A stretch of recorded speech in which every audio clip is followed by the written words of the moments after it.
Okay, so let us start. So today we will continue with the same chapter, that is cell. We will continue with the prokaryotic cell, right? We had started prokaryotic cell and read about some features of prokaryotic cell. Today we will continue with the same. So here we have components of a prokaryotic cell. क्या पढ़ना है हमको? Components of a prokaryotic cell. तो first component क्या आता है इसका? Cell envelope. Okay, envelope का मतलब क्या है? कवरिंग, है ना? सो it is the outermost covering composed of 3 layers. तो कितने लेयर से बना है? 3 लेयर्स। प्रोकैरियोटिक सेल का जो आउटर कवरिंग होता है it is made up of 3 layers. What are they? The first one is glycocalyx. First one is glycocalyx. So this glycocalyx is the outermost layer. Okay, among these 3 layers, glycocalyx is the outermost layer and it is made up of a mucilaginous substance. Mucilaginous substance आपको समझ में आता है? Mucilaginous substance means something that is like a jelly, right? Jelly like substance, उसको हम बोलते हैं mucilaginous substance. So glycocalyx is made up of mucilaginous substances. And the function of glycocalyx, what is the function of glycocalyx? It helps in resisting phagocytosis by WBC और protozoans. बच्चों हम prokaryotic cell पढ़ रहे हैं, मतलब we are studying about bacteria, right? Bacteria. Yes, sir. Suppose bacteria आ गया हमारे बॉडी में, बैक्टीरिया आ गया तो it has to resist so many defensive forces, right? Like once it enters our body, our digestive enzymes will attack it, right? Our WBC will attack it. So many बहुत सारे खतरे उसको सामना करना पड़ेगा, ठीक है? So what is phagocytosis? तो phagocytosis क्या है? This is called cell eating. Okay, cell eating process. Phagocytosis का मतलब है सेल ईटिंग प्रोसेस। मतलब एक सेल, जैसे एमीबा अपना मतलब फूड कैसे ड्रॉ करता है, यहाँ पे फूड आ गया तो it try to engulf it, right, by making a cup like structure and finally takes the food into its body. And this type of process, when a single cell eats something or engulfs something, that is known as phagocytosis. ठीक है? अपना WBC जो है वो भी ऐसा ही काम करता है। जो बाहर से जो पैथोजेंस आते हैं उनको एनगल्फ कर लेता है और अपने अंदर उसको डाइजेस्ट कर देता है। WBC का काम ऐसा ही है, ठीक है?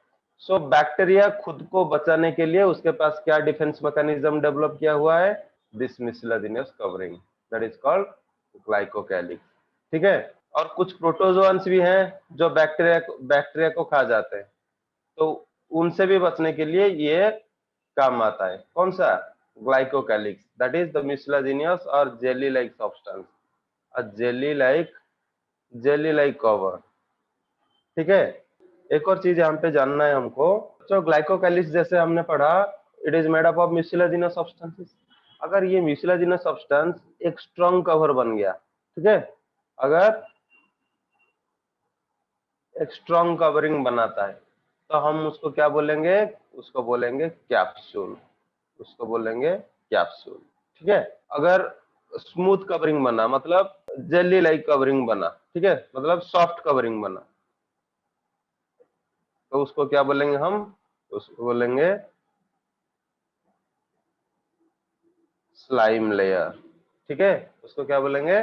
Slime layer. स्लाइम आपको पता है, ओके, ठीक है? अगर ग्लाइकोकैलिक्स हार्ड बन गया, मतलब उसका कोटिंग अगर हार्ड बन गया, उसको बोलेंगे हम कैप्सूल।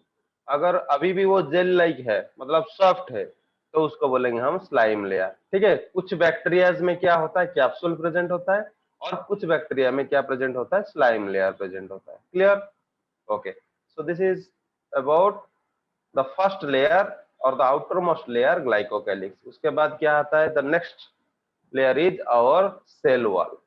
ठीक है, ग्लाइकोकैलिक्स के नीचे होता है cell wall. So it is made up of, very important, you have to remember, it is made up of peptidoglycan, it is made up of peptidoglycan और उसको बोलते हैं म्यूरेइन।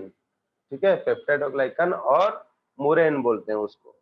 ये एक पॉलीसैकेराइड होता है, इससे बना है बैक्टीरिया का सेल वॉल।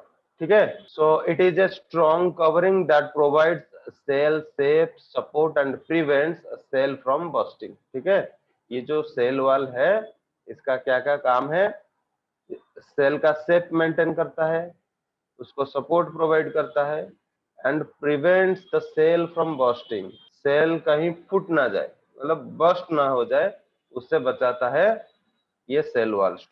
अगर बाहर एक स्ट्रॉन्ग कवरिंग होगा, ठीक है, अंदर जितना भी पानी खींच ले बैक्टीरिया अपने अंदर, वो स्वेल मतलब ज्यादा स्वेल नहीं कर सकता है ना। अरे ज्यादा स्वेलिंग होगा तभी तो बर्स्ट होगा ना सेल। ठीक है, so it prevents the cell from bursting and it also protects a cell from pathogens.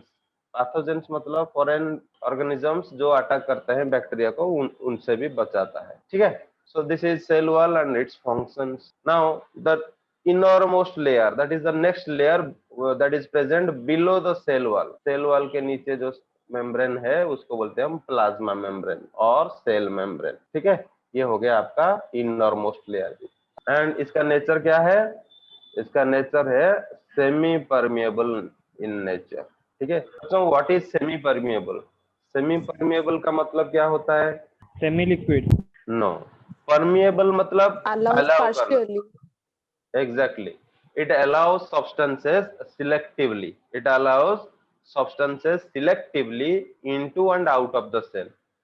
सारी चीजों को अंदर जाने नहीं देता या फिर बाहर आने नहीं देता है, कुछ चीजों को बाहर जाने देता है, कुछ चीजों को अंदर आने देता है। So it is selectively permeable. Okay, we can say selectively permeable.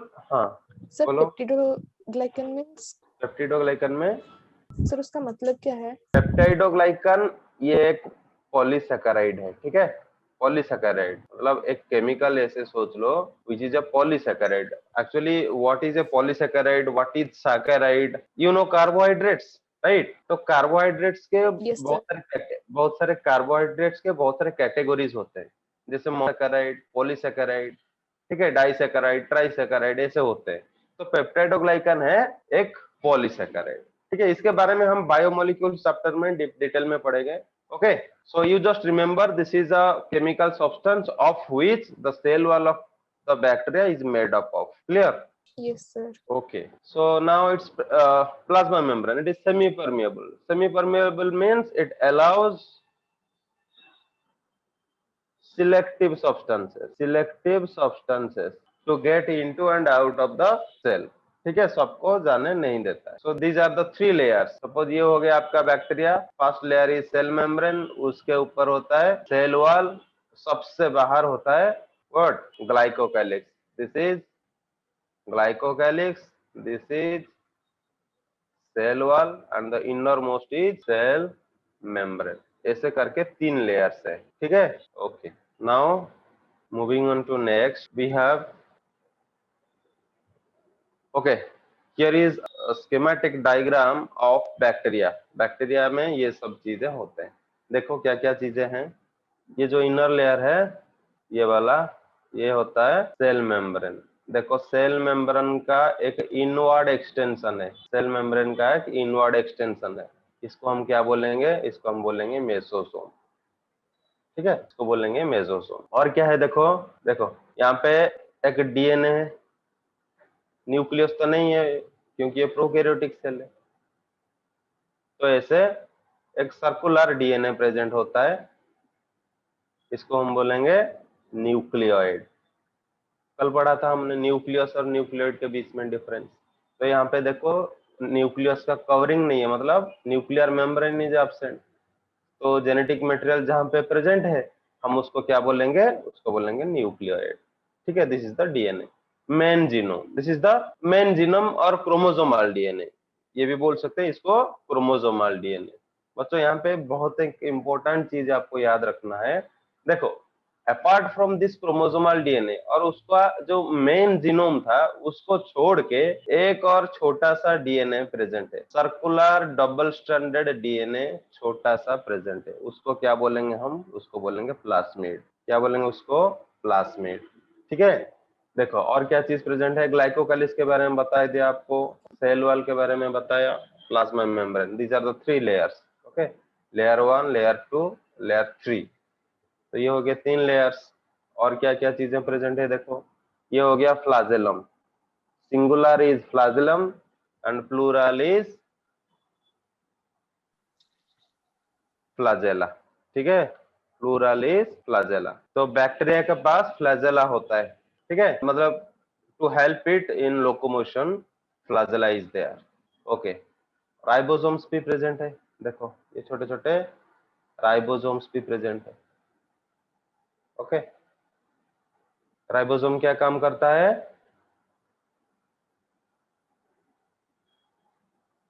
Protein synthesis. जो राइबोसोम क्या करता है, प्रोटीन सिंथेसिस। ठीक है, यस सर।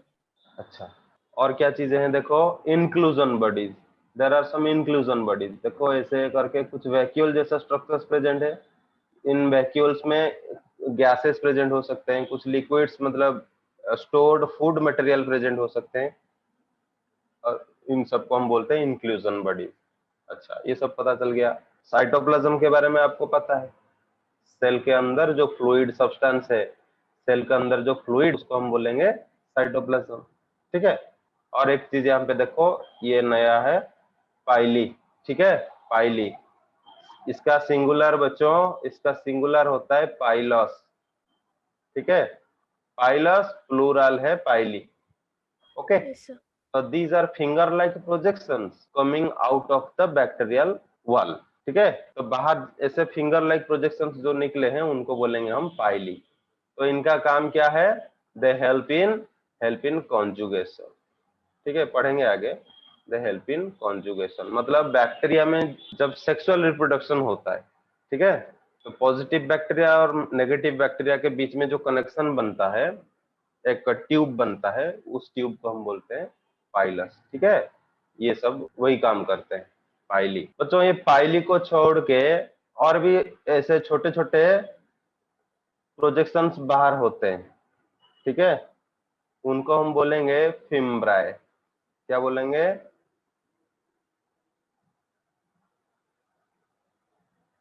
उनको हम बोलेंगे फिम्ब्राए।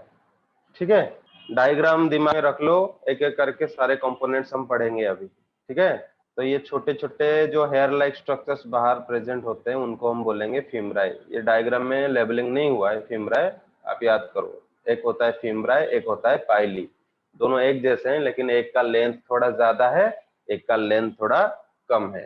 ठीक है, दोनों का फंक्शन लेकिन डिफरेंट है। सो Sir, students, what is this the is function of fimbriae? Fimbriae, I will tell you, it helps bacteria to attach to a substratum। ठीक है, बैक्टीरिया किसी सरफेस में अगर चिपकना चाहेगा, इट विल यूज फिम्ब्राई। ओके, समझ में आया कि नहीं? Yes sir. अरे देखो, Yes suppose sir. Bacteria human के इंटेस्टाइन में है, बैक्टीरिया इंटेस्टाइन में तो हर वक्त food, water, all these things are moving right by the peristaltic movement or peristalsis, so continuously moving। अगर बैक्टीरिया इंटेस्टाइन वॉल में नहीं चिपक पाया, if it cannot stick to the wall of the intestine, it will get flushed out, right? It will get flushed out with food and water। Okay, so Yes sir. bacteria has to मतलब develop a structure so that it can stick to the substratum। substratum का मतलब है कोई भी surface जिसके ऊपर कोई organism चिपक जाता है। ठीक है, सो फिम्ब्राई का काम वो है। हम पढ़ेंगे आगे एक एक करके सारा कंपोनेंट का मतलब फंक्शंस हम पढ़ेंगे। तो ये सिर्फ ओवरऑल डायग्राम था, आप दिमाग में याद कर लो। This is the overall structure of a bacterial cell. Okay, now let us discuss each and every structure in detail. बच्चों, जेनेटिक मटेरियल, जेनेटिक मटेरियल हर किसी सेल में होता है, जेनेटिक मटेरियल, क्लियर? तो यूकैरियोटिक सेल में न्यूक्लियस के अंदर होता है, लेकिन प्रोकैरियोटिक सेल या फिर बैक्टीरिया सेल में न्यूक्लियस तो नहीं है, उसको बोलेंगे हम nucleoid. Okay, obviously not covered by nuclear membrane, क्योंकि ये ट्रू न्यूक्लियस नहीं है, ये तो प्रिमिटिव न्यूक्लियस है। क्लियर? ओके, देखो many bacteria have a small circular DNA, इसके बारे में अभी बताया था मैंने आपको। मतलब अपना क्रोमोसोमल डीएनए को छोड़ के एक small circular DNA, extra chromosomal DNA जिसको बोलते हैं, वो प्रेजेंट होता है किसमें? बैक्टीरिया में। सारे बैक्टीरिया में नहीं, कुछ बैक्टीरिया में प्रेजेंट होता है। इसको हम बोलेंगे प्लास्मिड। क्या बोलेंगे? प्लास्मिड बोलेंगे। ठीक है? अच्छा, प्लास्मिड का काम क्या है? Plasmid confers characters, unique characters to bacteria such as antibiotic resistance, sex factor। ठीक है?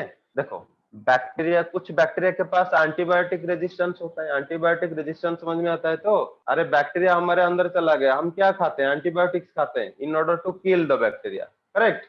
अगर बैक्टीरिया के पास एंटीबायोटिक रेजिस्टेंस होगा तो नहीं मरेगा एंटीबायोटिक से, एंटीबायोटिक मेडिसिन से वो नहीं मरेगा। उसी चीज को बोलते हैं एंटीबायोटिक रेजिस्टेंस। ये सारे बैक्टीरियाज में नहीं होता है, कुछ बैक्टीरियाज में होता है, जिनके पास क्या होता है? प्लाज्मिड होता है। ठीक है? तो प्लाज्मिड क्या हेल्प करता है? एंटीबायोटिक रेजिस्टेंस प्रोवाइड करता है बैक्टीरिया को।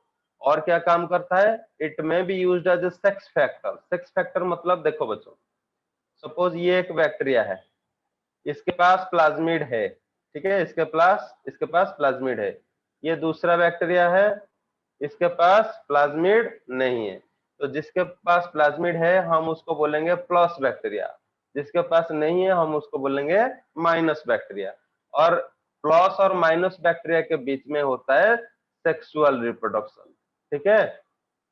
सेक्सुअल रिप्रोडक्शन, इसमें मेल फीमेल ऐसा कुछ नहीं होता है। बैक्टीरिया कितना सिंपल ऑर्गेनिज्म है, एक ही सेल का बना है, तो मेल फीमेल उसमें क्या आएगा?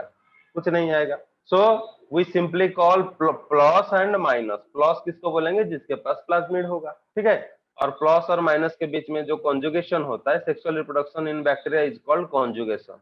ठीक है? उसको क्या बोलेंगे? कॉन्जुगेशन। तो कॉन्जुगेशन में क्या होता है? ये वाला genetic material get transferred to the minus bacteria, plus से माइनस में ट्रांसफर होता है। So that is why it is also called a sex factor. Okay, also called sex factor. समझ में आया? Yes, sir. Sir, hmm, conjugation can only take place in positive and negative bacteria. yeah, it can only take place in positive and between positive and negative bacteria।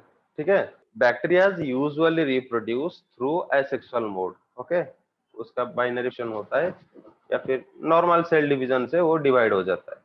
लेकिन कुछ bacteria जो है plus minus, they can perform sexual reproduction, that is called conjugation. ठीक है? इसके बारे में detail आपको नहीं पढ़ना है, बस थोड़ा सा जान लो। ओके, सो ये हो गया आपका plasmid and chromosomal DNA. Plasmid and chromosomal DNA. बच्चों प्लाज्मिड को अभी से याद कर लो, क्योंकि क्लास 12 में आपका जो बायोटेक्नोलॉजी का चैप्टर है उसमें प्लाज्मिड का बहुत सारा यूज है। हम प्लाज्मिड के ऊपर बहुत सारे टॉपिक्स पढ़ेंगे। ठीक है? तो आज से याद कर लो प्लाज्मिड क्या होता है, किसके अंदर होता है, याद कर लो। ये हो गया जेनेटिक मटेरियल प्रोकैरियोटिक सेल का। अभी देखते हैं mesosome.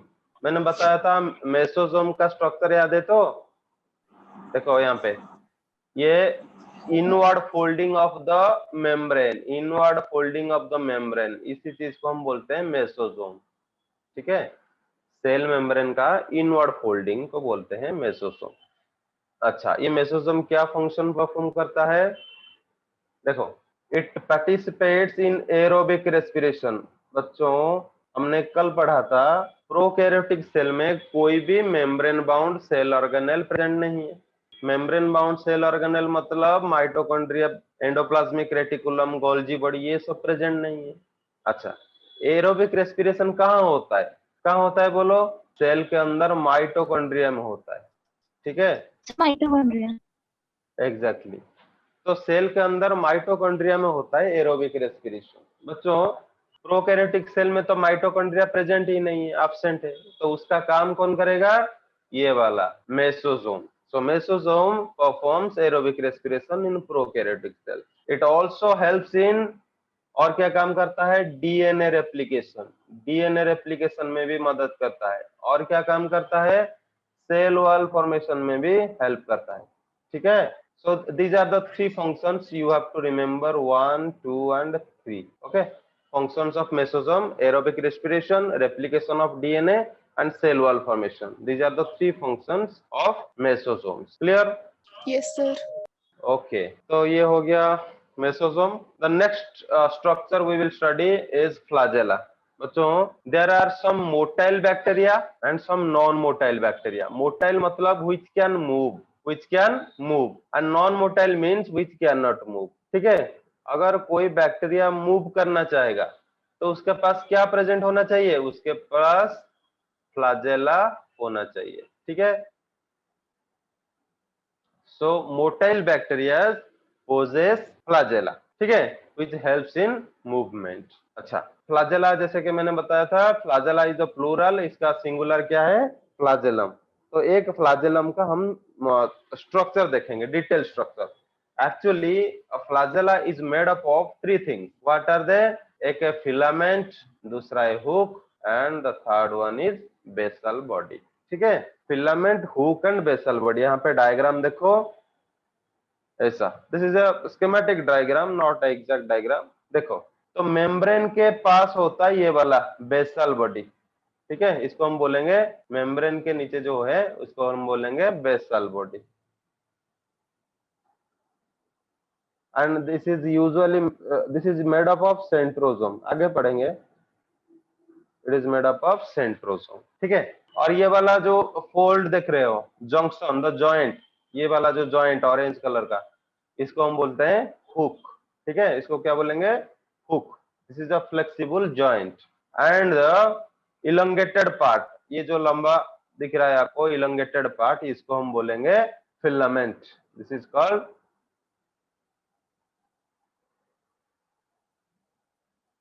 Called filament. Filament actually क्या करता है? मूवमेंट प्रोड्यूस करता है.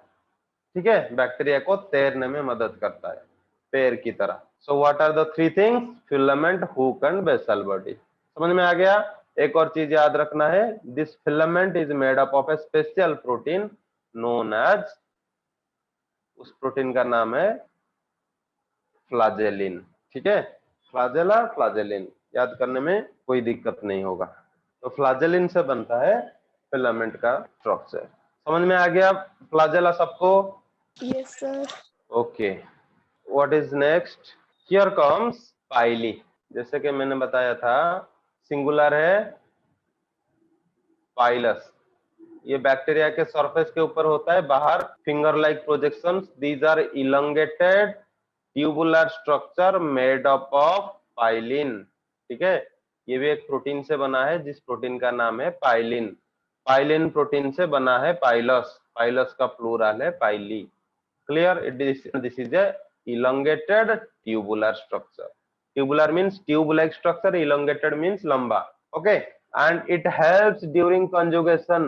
conjugation के बारे में बताया था मैंने. conjugation क्या है? Suppose this is a bacteria.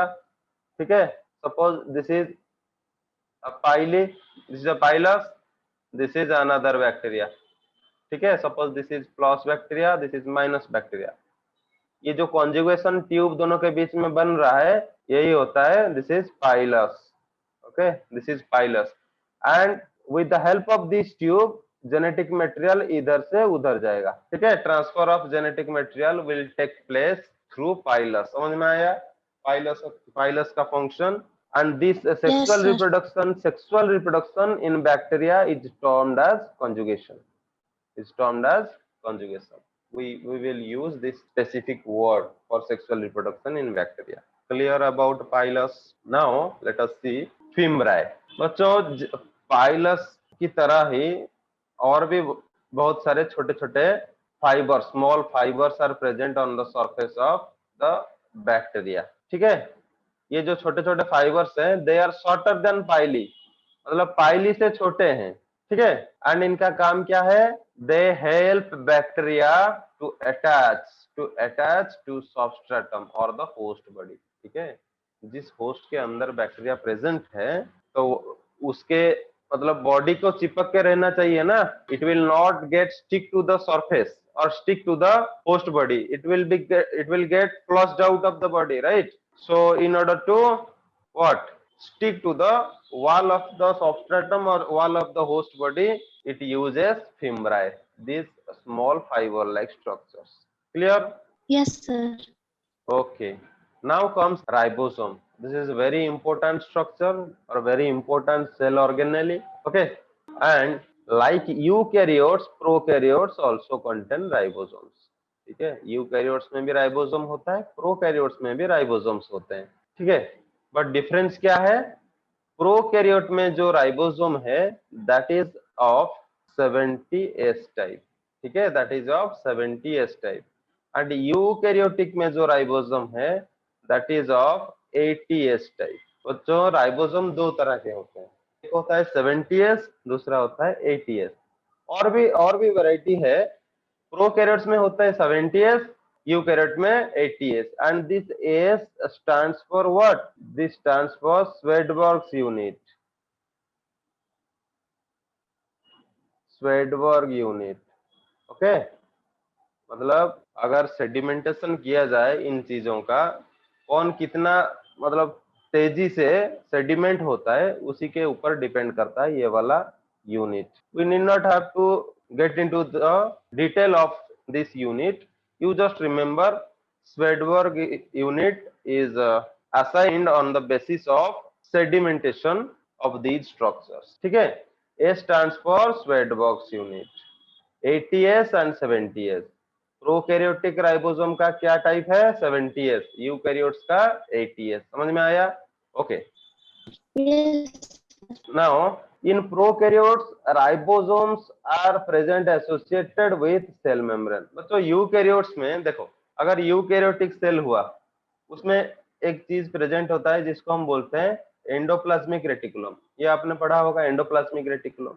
इसके दो टाइप्स होते हैं, एक होता है स्मूथ एंडोप्लाज्मिक रेटिकुलम, एक होता है rough endoplasmic reticulum. Right, rough endoplasmic reticulum.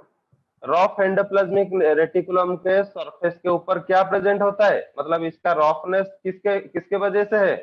Ribosomes. Sir, ribosomes. Exactly. तो उसके सरफेस के ऊपर छोटे छोटे जैसे मतलब स्मॉल पार्टिकल्स लाइक, ठीक है, बहुत सारे राइबोसोम्स प्रेजेंट होते हैं. सो ये जो बहुत सारे ribosomes they actually give the rough appearance of the rough endoplasmic reticulum. Smooth का सरफेस स्मूथ क्यों है? क्योंकि उसके ऊपर राइबोसोम्स प्रेजेंट नहीं है. ठीक है, चलो कुछ भी हो. तो राइबोसोम को चिपकने के लिए क्या है? एक स्ट्रक्चर मिल गया, किसके अंदर? यूकैरियोटिक सेल के अंदर, जिसको हम बोलते हैं एंडोप्लाज्मिक रेटिकुलम. मतलब it remains stick to the endoplasmic reticulum. But in case of prokaryotic cell what happens? बच्चों, प्रोकैरियोटिक सेल में एंडोप्लाज्मिक रेटिकुलम ही नहीं है, तो राइबोसोम किसके साथ चिपकेगा? किसके ऊपर रहेगा? ठीक है, उसको एक शेल्टर चाहिए ना. That shelter is provided by cell membrane.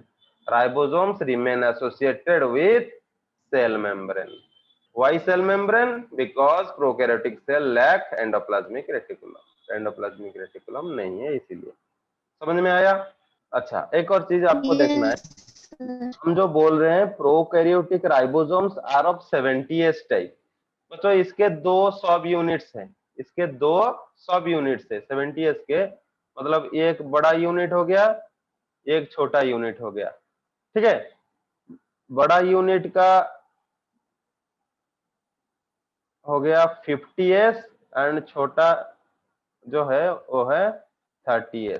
ठीक है, तो बड़ा यूनिट है 50s, छोटा यूनिट है 30s, बट दोनों को मिला के है 70s. बच्चों, यहाँ पे अरिथमेटिकली हम एडिशन नहीं करेंगे. आप बोलोगे यहाँ पे 50s 30s ये तो 80s हो गया, ठीक है, लेकिन वैसा एडिशन नहीं होता है. राइबोसोम के दो सब यूनिट्स होते हैं, एक बड़ा होता है, एक छोटा होता है. 70s राइबोसोम के भी दो यूनिट है, एक हो गया आपका 50s टाइप, दूसरा हो गया 30s टाइप. लेकिन अगर टोटल राइबोसोम आप लोगे दैट इज 70s टाइप. समझ में आया? Yes, sir. देखो, हम बोल रहे हैं यूकैरियोटिक सेल में जो राइबोसोम है वो है 80s टाइप. ये यूकैरियोटिक सेल में, प्रोकैरियोटिक में नहीं. 80s टाइप का जो राइबोसोम है इसके भी दो सब यूनिट्स हैं, इसके भी दो सब यूनिट्स हैं. कौन कौन? एक होता है आपका 60s, एक होता है 40s। ठीक है, बड़ा सब यूनिट जो है वो है 60s, छोटा सब यूनिट जो है वो है 40s, दोनों मिला के 80s। समझ में आया? Yes, sir. 60 प्लस 40 100s नहीं होता है, ठीक है। Together they are 80s type, but separately they are 60s and 40s। So this is all about ribosomes. बच्चों राइबोसोम का फंक्शन क्या होता है? राइबोसोम क्या फंक्शन करता है? Sir, it helps in protein synthesis. Exactly, protein synthesis. This is major function of any cell. किसी भी सेल में प्रोटीन सिंथेसिस बहुत जरूरी है, ठीक है। Without proteins no cell can survive. So this protein synthesis का काम कौन करता है? राइबोसोम। एंड ये प्रोटीन सिंथेसिस कैसे होता है हम पढ़ेंगे सेकेंड ईयर में, ठीक है। हल्का सा बोल देता हूँ, ये होता है डीएनए। ओके, डीएनए से बनेगा एक सिंगल स्टैंडर्ड आरएनए जिसको हम बोलेंगे एमआरएनए। ठीक है, डीएनए से क्या बनेगा? एमआरएनए। इसी चीज को हम बोलते हैं ट्रांसक्रिप्शन। ठीक है, एमआरएनए के ऊपर सारे इंफॉर्मेशन कोडेड है। This mRNA will move into the cytoplasm. Cytoplasm में क्या है? Ribosome. And with the help of ribosome and mRNA they together form क्या चीज? प्रोटीन। ठीक है, इसको हम बोलते हैं ट्रांसलेशन। ये हो गया ट्रांसक्रिप्शन, ये हो गया ट्रांसलेशन। ठीक है, so this is how protein is made। And mRNA को कैसे रीड करता है राइबोसोम, कैसे एक एक अमाइनो एसिड जुड़ के प्रोटीन बनता है, ये पूरा डिटेल जो प्रोसीजर है ये हम पढ़ेंगे क्लास 12 में। ठीक है, मॉलिक्यूलर बेसिस ऑफ इनहेरिटेंस में पढ़ेंगे। तो प्रोटीन सिंथेसिस के लिए क्या चाहिए? राइबोसोम चाहिए। तो एक और चीज देखो, राइबोसोम बड़ा यूनिट छोटा यूनिट, बड़ा यूनिट छोटा यूनिट, बड़ा यूनिट छोटा यूनिट। सपोज इन सबको जोड़ के रखा है, एक एमआरएनए है। Suppose this is an mRNA. एक एमआरएनए में बहुत सारे राइबोसोम्स जुड़े हैं। देखो, बहुत सारे राइबोसोम मतलब एक ही सीक्वेंस में है, एक साथ जुड़े हैं। तो ये वाला स्ट्रक्चर अक्सर दिखता है किसमें? प्रोकैरियोट्स में। इसको हम क्या बोलेंगे? इसको हम बोलेंगे पॉलीजोम। क्या बोलेंगे? पॉलीजोम और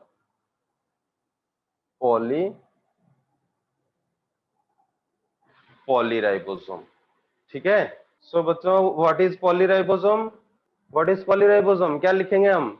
व्हेन मोर देन वन, हाँ, when more than one ribosomes remain attached to one another with the help of RNA, that structure is known as polysome or polyribosome। ठीक है, चलो moving on to next we have inclusion bodies. ठीक है, क्या है next? Next है inclusion bodies. बच्चों these are non living structures. First thing is these are non living structures. ये लिविंग स्ट्रक्चर नहीं, सेल के अंदर है लेकिन these are non living structures. Not bounded by any membrane, not bounded by any membrane. इनके चारों तरफ membrane नहीं होते हैं। Example glycogen granules, gas vacuoles, sulphur granules etcetera. ठीक है, तो ये सबका जो ग्रेन्यूल्स है, ये ग्रेन्यूल्स तैरते रहते हैं किसमें? साइटोप्लाज्म में। एंड उन स्ट्रक्चर्स को हम क्या बोलेंगे? Inclusion bodies. ठीक है, we are done with today's concepts, so let us discuss some questions, right? Okay, here we have question from NEET 2015. The structure that help bacteria, the structures that help bacteria to attach to rock or host tissue। कौन बताएगा इसका answer? Fimbriae, fimbriae, fimbriae, very good, fimbriae. ठीक है, मेसोजोम नहीं है, rhizoids नहीं है, hold fast नहीं है। होल्ड फास्ट और राइजोइड जो है ये आल्गी के स्ट्रक्चर्स होते हैं, बैक्टीरिया के नहीं। ठीक है, मेसोजोम के बारे में आपको पता है, it helps in aerobic respiration. So the correct answer is fimbriae, option D. ये देखो क्वेश्चन नंबर 2 में क्या है? Which structure perform the function of mitochondria? Mitochondria का फंक्शन कौन परफॉर्म करता है? Mesosome. Mesosome. Mesosome. Exactly. So mesosome is the correct answer। बच्चों सेल वॉल तो नहीं है। न्यूक्लियड आपको पता है, this is the genetic material, nucleoid. Ribosome तो प्रोटीन सिंथेसिस। तो mesosome is the structure that performs the function of mitochondria। Okay, so which of the following, next question is this is NEET to 2020 का question है। Which of the following about inclusion bodies is incorrect? कौन सा inclusion body को लेके incorrect है? Anyone? ठीक है, देखो, they are not bound by any membrane, ये करेक्ट है, ये करेक्ट स्टेटमेंट है। इंक्लूजन बॉडी के चारों तरफ मेम्ब्रेन्स प्रेजेंट नहीं होता है, ठीक है। फिर दूसरा देखो, these are involve in ingestion of food material. Ingestion मतलब पता है तो, इंजेक्शन टेकिंग इन फूड, जैसे जैसे अमीबा खा लेता है फूड, सपोज ये अमीबा का सेल है, ये बाहर फूड मटेरियल है, फूड पार्टिकल, तो ये कैसे खाता है इसको? Phagocytosis. फाइगोसाइटोसिस में, ठीक है। तो ये फूड पार्टिकल को अंदर ले लेता है with the help of its pseudopodia, and this process is known as phagocytosis. And इस प्रोसेस में इंक्लूजन बॉडी का कोई काम नहीं है, तो ये वाला स्टेटमेंट आपका गलत हो गया, ठीक है। सो सी देखो, they lie free in the cytoplasm. Obviously ये जो इंक्लूजन बॉडीज हैं साइटोप्लाज्म में तैरते रहते हैं, ये करेक्ट है। These represent reserve material in cytoplasm. Yes, they represent reserve material. These are reserve material present in cytoplasm. तो ये वाला स्टेटमेंट भी सही है, ठीक है। तो ये भी सही हो गया। तो कौन सा correct answer? Option B is the correct answer. समझ में आया सबको? Yes, sir. Okay okay, these are some questions from NEET. चलो, we have some time. Let us now discuss some more questions, ठीक है, related to today's topic. So question number 1, can anyone tell me what are the functions performed by mesosome? Mesosome क्या क्या aerobic respiration. Okay, anything else? एक हो गया aerobic Replication respiration, of DNA. aerobic respiration। दूसरा क्या है? replication of DNA। Replication of DNA. very good, replication of DNA। और क्या याद करो? Cell wall formation. Formation of cell wall. excellent, cell wall formation। Separation. क्या चीज? तो इतना ही याद करो, ठीक है। Aerobic respiration, replication of DNA and cell wall formation. Question number 2, bacterial cell wall.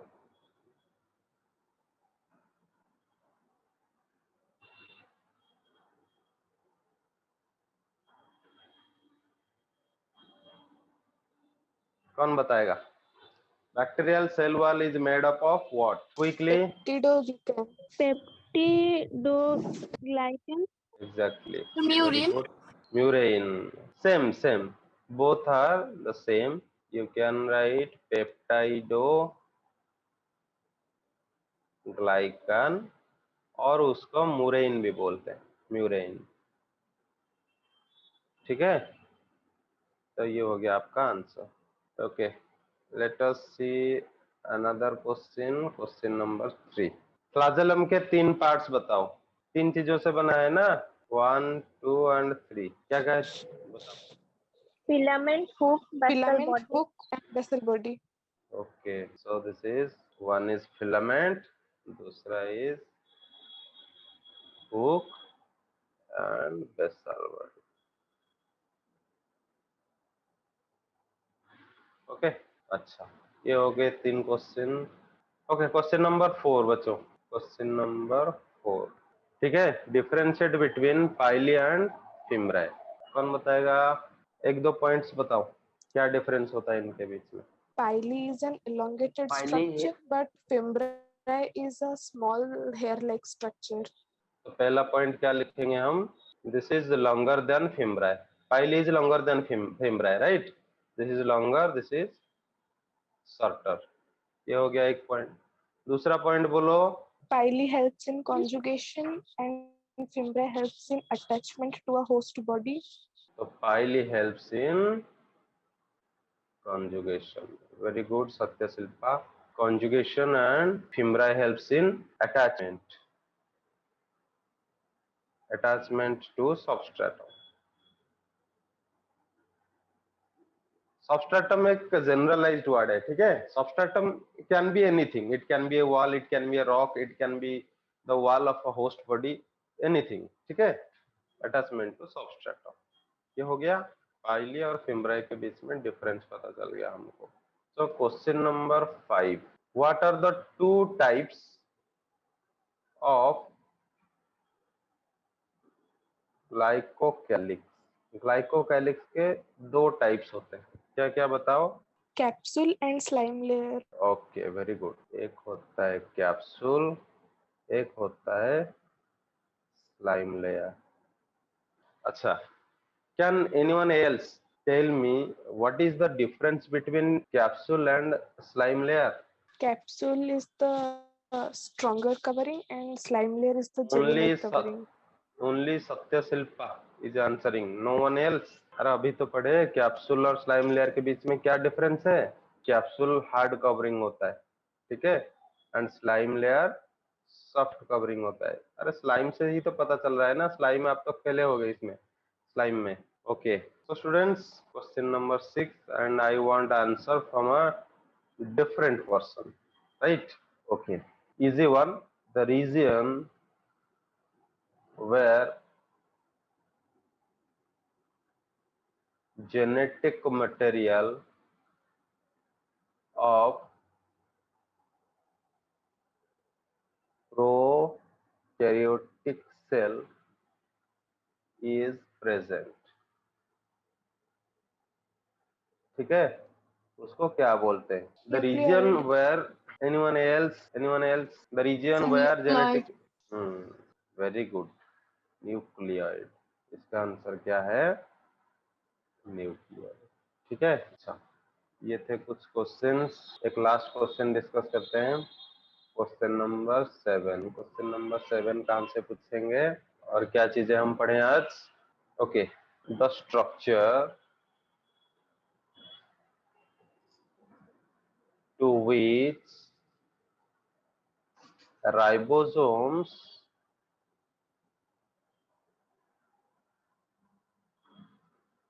remain attached in a